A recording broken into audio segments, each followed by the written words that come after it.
All right, we're joined on the line by Lee Burridge a couple hours before you take to the decks at Footwork tonight in Toronto. A little different than your last gig, which was at the Government Complex. Is there a big difference playing a crowd like Toronto, big club versus medium-sized club, I guess you'd say? Yeah, actually the last time I was here was I did Footwork last year as well, but the time before was Government. But in answer to the question, they're very, very different experiences. I enjoy both of them, but I tend to, I don't know, I connect better with a smaller room because I think the music I play is a little more subtle, and you're in a big room like the Gov. I mean, it's an amazing experience, but I don't like to be kind of pushed into having to play massive records because I'm in a massive room, So I would lean more towards the smaller room if given the choice. But it's always fun. The Gov's always fun. We always seem to catch you when you're on tour. Now that's probably true for most DJs that are coming through the area. But does it seem like you're always on tour for something specific? Are you ever just I'm going to go out and play a couple of gigs here and there? Yeah, it's called tax evasion. No, it's I don't know. I think a lot of DJs, they have to usually have some sort of thing that they're doing, and I have been based out of the UK, and I just do whatever comes along, but it kills you. The traveling kills you. So I try to put things in a little bit more, or give things a little bit more order, and doing a tour makes a lot more sense, coming to the States for a weekend and then going to Asia, then back to Europe, and then back to the States isn't very good for your body clock. So my agent and I sort of concoct these various projects that mean I can, roll up and stay in one area, such as the States or Canada or Asia for an extended period of time, and it's sort of better for my health, and the bags under my eyes tend to not look quite so bad. I'm pretty sure, though, if you're flying here and there and elsewhere, it's a little better for the pocketbook, though. Yeah, definitely. Now, when we last caught up, you were in the midst of your 365 tour. Now, that ended a little while ago, obviously. You had a chance to hit all these places. If I remember correctly, you would stay in an area for an extended period of time and work with people. Was that correct? Yeah, that's correct. I did it over 2 years, and both years were different, but the initial idea was to base myself in one city and become the resident of a club or a set of parties for 1 to 2 months, sometimes 3 months, and sort of really get a different kind of connection between myself and the crowd that will come out, because the tried and tested way of DJing is you come to a city once or twice a year, and that's pretty much it. So, obviously the record box changes, sometimes the style of the DJ. I mean, I change all the time, and it's difficult to sort of build a continuity between myself and a crowd, which is one of the reasons I came up with the 365 idea, and it really worked out. I sort of learned a lot about each different city that I ended up in, and I'd like to think that people that live there sort of got to know me as a DJ and my range and how I like to program a lot more intimately, and also gave me a chance to kind of work with producers in each city and actually make some music for a change. What of the cities that you played at did you suddenly find yourself going, wow, I'm really out of my element or comfort zone, and you have to really adapt to the city versus going elsewhere? Not really. I mean, the cities I visit regularly anyway, so I didn't put myself in sort of such a position, picking a place that I knew nothing about, going to Pakistan or something, although I'd kind of like to. So no, I mean, it just allowed me to stretch my legs a little more than you might do. I don't tend to play safe when I play, but if I visit a place and I haven't been there for a year, maybe, you reach for slightly different records, unless I'm playing for 12 or 15 hours or something, and then obviously I can kind of hit everything in my record box. So you're in the midst of right now this Balance tour for your mixed album, issue number 12, courtesy of them, 3 CDs.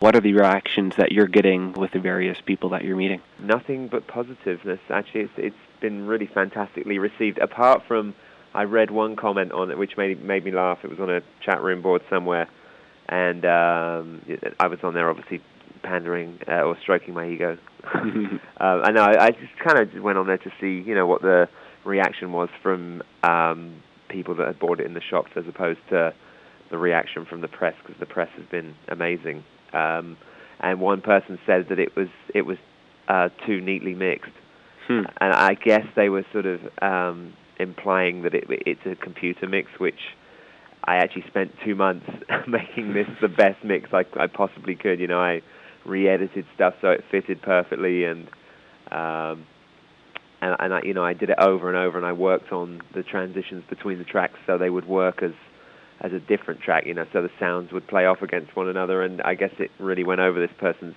head completely, and it was, I suppose they wanted clunking beats and the feel of a live sort of club situation, but it kind of made me laugh, the mix was too smooth. But yeah, in general, the reaction has been pretty damn good, which I'm, overwhelmed by. But I think it sort of reflects the amount of time, as I said, I put in putting this compilation together. Now, have you had a chance to go through them, and then there's a track or so that after you finish mixing it, and you listen back to it and you go, you know what, I really, really like that track. It just sticks with you. Is there anything on the CDs there? This CD, usually when I make a CD, I don't tend to listen to them afterwards, but I don't know, there's something about this CD. I've been listening to it a lot, and the people I've been around that I've given it to have been insistent on playing it, which is, it's really very nice of them, and I haven't felt, oh God, not this CD again, which has allowed me to really, although I know these records, you play them in a club and the subtleties sometimes are missing because, music is so loud in a club, and unless it's the most amazing system, you miss the layers, and I've really, it's really, things have opened up to me, which I keep saying in the press. I hope that people will listen to it repeatedly, because things, you notice small details and really cool bits of the tracks. I tried to pick tracks that had multi-layers, that weren't just simple tracks that they're kind of cool, you like them, and then after a while you just, they're boring. I tried to pick sort of stuff that would really, open up to people. Do you have a different mentality, mixing radio versus a compilation versus going out live? Do you have to go into it thinking completely different things? You only get one chance in a club, so it's just, I get into a vibe and a flow in the club, and I just never really know where I'm going to go, whereas, making these CDs, I had time to work on what I felt was what I wanted to say, and how I wanted to say it over and over and over again. So, it is different, but I did try and sort of capture the direction and the flow and the build of me as a club DJ. Now, how much of this is legwork that you do? Do you have a list of tracks that you like and you say, okay, I'm going to mix this to this, or are you given stuff, or is it kind of like a year-long search for new material that you're going to put out on it? Or I kind of always keep a mental list of tracks that I think would be good for a CD, so I went into this with, actually CD1 was the idea that I've had for a while. I wanted to make this sort of beautiful, melancholic, distant, dreamy, warm CD, which is kind of, you play it on low volume and it's almost like a chill-out CD, but you can sort of turn it up and it's still a dance floor CD. And that list has been growing for a while.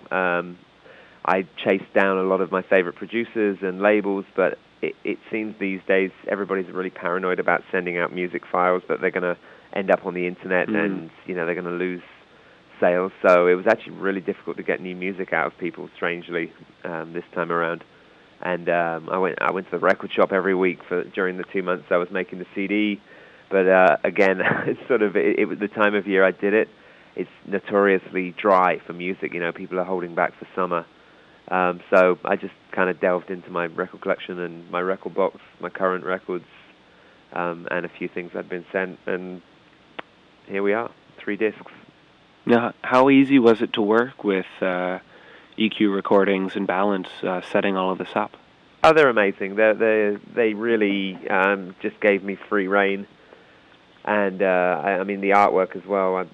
They wanted to sort of continue with the close-up of the DJ's head as the cover, and I'm kind of I've seen that so many times, and it's kind of boring, and it's just done. And I sort of put the idea out there that we would go in a different direction with the artwork and use the people that designed for my record label, and we came up with what is now the artwork, and I'm really happy. It doesn't really say anything at all, but it's quite a sort of memorable cover. If you see it in a magazine, you think, oh, I might buy that CD. I was going to say, what is it exactly? exactly? Easy one to sort of pick out on the shelf. Is it like a bug, or it's just cool, simple, clean lines, and I really like the colors, but it's nice that they were open-minded to that and they're not sort of stuck in their ways. Tom, who works for Balance, he's just a cool guy, and he appreciates music and DJs, and he wants to create a series of music that isn't just brand-name DJs, safe bet DJs. Pretty much everybody he chose before me at that point in their career, they were breaking through as opposed to, big names, and it's great they're putting the trust in the music. And now, is there anything that you have that's in your record box that you're just banging out because you love it so much? Every single one. Yeah, there's a new, in fact, there's 2 tracks. There's one by Rowdive, which is Oliver Ho. It's a B-side called No, N-O-N, and it came out just after I finished the CDs, and it always happens, a couple of tracks come along, and it's like, oh my God, I would love to have had that on the CD. And there's a track by Reboot on a label called Below, which it's a beautiful record. So they're getting thumped out every single set. And of course, Dubfire's record, which has just come out, which I've been playing since Miami. He's gone from sort of flash dance to suddenly coolest underground minimal record there is. Everybody's trying to play him. That guy's a very talented guy. Very, very talented. Yeah. Very popular in Toronto, too. They seem to be here every other week, it seems like. If you had a chance to go out for a night just to relax and enjoy, what club would you hit, and who would that would be DJing would be there? Is this in anywhere in the world? Anywhere in the world. I think Fabric, just because it's got the most amazing sound system. And I don't know, Laurent Garnier, Danny Tenaglia, Craig Richards. And who does your hair, by the way? I got various skillful barbers around the world. Yeah. You like it? Yeah, I do. It's excellent. Yeah, it's currently pretty shiny. Yeah. So, I guess on that note, we'll wind things up. And we'll let you head out to Footwork tonight, and it should be a very good party. I'm looking forward to it. I mean, it was an amazing party last time. Joel, who runs it, Scott, again, he's in it for the music, and, the sound system's amazing, and the people were fantastic last time, so I'm pretty excited to be back here. Well, have a fantastic night tonight. Thanks.